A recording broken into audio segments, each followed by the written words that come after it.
Hello and welcome back to our channel triply backbenchers. आज हम बात कर रहे हैं एलएनटी मेक या LK make trip circuit supervision relay के बारे में। रिले बिल्कुल ही सिंपल है और रिले में मेरा आता है power on LED, trip LED, breaker of LED, reset button, enable and selection. ठीक है, तो रिले एकदम सिंपल है।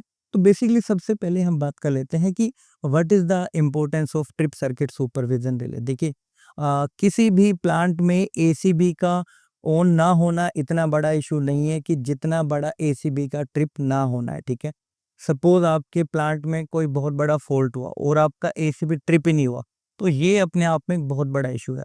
तो इसका एक सिंपल समाधान क्या है कि एसीबी में जो ट्रिपिंग कोयल जो लगी हुई है, हम उसे सुपरवाइज करें और उस रिले को कंटिन्यूस सुपरवाइज करने का काम हम करेंगे through trip circuit supervision relay. Trip circuit supervision relay का मेन काम क्या है कि जो ट्रिपिंग कोयल है प्लस जो ट्रिपिंग सर्किट है उसे भी साथ के साथ चेक करना। तो इट मीन्स अगर मेरी ट्रिप सर्किट सुपरविजन रिले में अगर कोई अलार्म आता है, या तो वो मेरा जनरेट हुआ है कि ट्रिप कोयल का जो सर्किट है वो ओपन है, या मेरे ट्रिप कोयल में कोई इशू है, या ट्रिप कोयल की सप्लाई फेल हुई है, या अंडर वोल्टेज की कंडीशन हुई है, या जो उसकी ऑक्सिलरी सप्लाई है वो मेरी फेल नहीं है। ऑक्सिलरी सप्लाई यहाँ पे मैं बात कर रहा हूँ खुद रिले की। अगर रिले की भी ऑक्सिलरी सप्लाई मेरी फेल होती है, उस केस में भी मेरे रिले के कॉन्टैक्ट चेंज होने चाहिए। हम इसे बोलते हैं फेल सेफ कॉन्टैक्ट। और एसीबी में हमने जहाँ से एनओएनसी लिया है या किसी भी मैकेनिकल इशू की वजह से अगर ट्रिपिंग कोयल का सर्किट अगर मेरा इंटरप्ट होता है, तो उस केस में भी रिले में ट्रिप आना चाहिए या अलार्म आना चाहिए। ठीक है, तो इस रिले की कुछ मेन हाइलाइट्स हैं। मेन इस रिले की हाइलाइट क्या है कि इस रिले के जितनी भी रिले हैं, इस रिले की जितनी भी रिले हैं मीन्स जितने भी एनओएनसी कॉन्टैक्ट्स हैं वो सारे मेरे फेल सेफ हैं। मीन्स नॉर्मली अगर मेरा कॉन्टैक्ट अगर एनओ है तो ऑक्सिलरी सप्लाई आते ही वो मेरा एनसी हो जाएगा, और वो मेरा दोबारा एनओ कब होगा, या तो मेरी ऑक्सिलरी सप्लाई को मैं हटा दूं या उसके अंदर कोई फॉल्ट आ जाए। ठीक है, उसके बाद आउटपुट रिले जो है वो मेरी सेल्फ रीसेट है, बट जो ट्रिप एलईडी है वो मेरी मैनुअल रीसेट है। उसके बाद जो रीसेट जो बटन है वो सिर्फ मेरा रीसेट करेगा ट्रिप एलईडी को।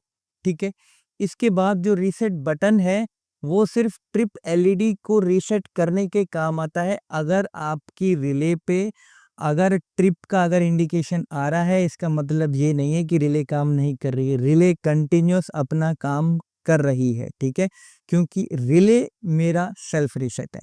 ठीक है, तो इसके बाद ये है इसका बेसिक डायग्राम। अभी हम इसके बाद बात करेंगे कि अगर आपके पास एलएनटी एज वेल एज अगर नॉन एलएनटी अगर एसीबी है तो कैसे हम उसमें इसका कनेक्शन कर सकते हैं। ठीक है, सबसे पहले अगर आपके पास नॉन एलएनटी ब्रेकर है तो दो चीजें आपको पता करनी है। पहली चीज आपको पता होना चाहिए एसीबी का एनओ कॉन्टैक्ट का टर्मिनल यहाँ पे। सेकेंडली टीसीएस रिले के साथ ना आपको चाहिए एक और रिले, उसे हम बोलते हैं 86 रिले।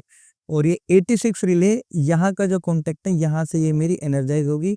ऐसे यहाँ पे मैं लगा दूंगा 86 की कोयल, और जैसे ही कोई भी मेरा फॉल्ट आएगा यहाँ पे 86 ऑपरेट होगा और ये एनओ से एनसी होके यहाँ पे ये मेरा होल्ड हो जाएगा। कनेक्शन डायग्राम बिल्कुल ही सिंपल है। इसके बाद हम चलते हैं आगे। देखिए, जब हम सी पावर एसीबी के बारे में बात कर रहे हैं, यहाँ पे ये जो डॉट डॉट बना हुआ है ये मेरा बात कर रहा है एसीबी के इंटरनल सर्किट के बारे में। ठीक है, तो 86 से आप जो वायर निकालेंगे आपको केवल टर्मिनल नंबर 3 पे लगानी है, और जो दूसरी वायर है वो आपको लगानी है टर्मिनल नंबर 40 पे। ये वाला जो सर्किट है ये एसीबी का इंटरनल सर्किट है। ठीक है, तो इस केस में जैसे ही आपका कोई भी फॉल्ट आएगा 86 आपकी ऑपरेट होगी, और जो ये वाला कॉन्टेक्ट है मेरा यहाँ पे ये मेरा एनसी बन के रह जाएगा, और 86 को अगेन यहाँ से आप दो वायर निकाल के इसकी कोयल को एनर्जाइज करके आप रख सकते हैं। ठीक है, अगर आपके पास अगर ओमेगा है सेम है केस। ये जो डॉटेड लाइंस हैं ये मेरी रिप्रेजेंट करती हैं एसीबी के इंटरनल सर्किट को।